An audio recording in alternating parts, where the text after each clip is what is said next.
Hi guys, welcome back. So we've got some fixtures out for next year's Six Nations 2022. And I know we don't know what the form's going to be like, what injury's going to be like, but it's always interesting to have a look at these, especially from like a coach's point of view. Would you be happy with the draw? Who's kind of got the most favourable draw in theory? Obviously, we know anything can happen. So here's the fixture list, as you can see. Now, I think France actually are probably going to be the most happy with this fixture list. First of all, they've got 3 home games. Home games should now actually make a bit of a difference with fans back, hopefully full stadiums as well next year.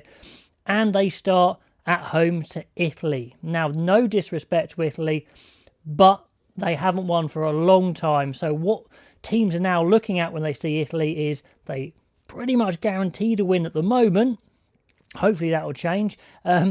But really, they need to get a bonus point. So it is, if you don't get a bonus point when against Italy, you have failed. Not so much if you don't win, you have failed. Now, that may sound a bit disrespectful, but that is just how the facts are at the moment. So France, 2 home games to start with as well. Italy first. Then they play Ireland, obviously a tough game, but at home. And then they're into the tournament, and they've got another home game as well to come. So, you know, it's pretty good, to be honest. They play England in the last game at home. So, you know, always...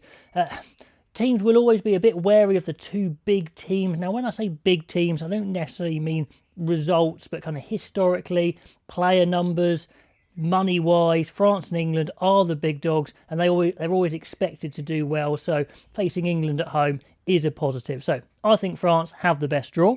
So who's got a decent draw? I think England do, really. If they get past Scotland first game, I know it's away, but if they get past them, they've then got Italy and then 2 home games in a row. So it's a pretty good setup, really.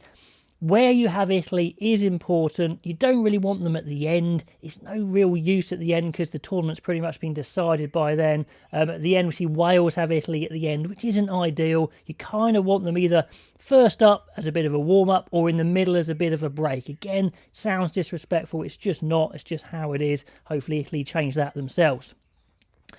Then medium draws, Ireland and Wales. Both pretty good. Like I said, Wales playing Italy last is a bit annoying, but they've got 3 home games. So, you know, Ireland play Wales, tough game, but Ireland have it at home. I'd probably just say Ireland have slightly the better draw potentially, but fairly good. No real quarrels there. They're not great. I'd go down to Scotland, only 2 home games, and those home games, you've got France there, and the other home games against England. Now, like I said, those 2 big teams are always wary of them just because the amount of resources they have, and they should be good, especially France at the moment are on form. So their home games are against the 2 bigger teams as such, so not great. And then the team who I think's got a bit of a stinker of a draw is Italy. I know it doesn't make a huge amount of difference because they're not going to win the Six Nations, but this is a pretty bad draw, to be honest. They play France first away. I mean, just the worst fixture you could possibly get at the moment. The biggest, one of the biggest teams and one of the teams in form, and you're away.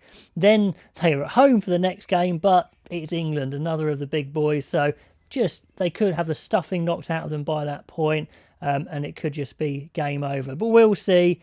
But it's a tough draw for Italy. Anyway, guys, let me know what you read into those fixtures. Do you think anyone's got a particularly good draw? I'm saying France probably the best. Italy probably the worst.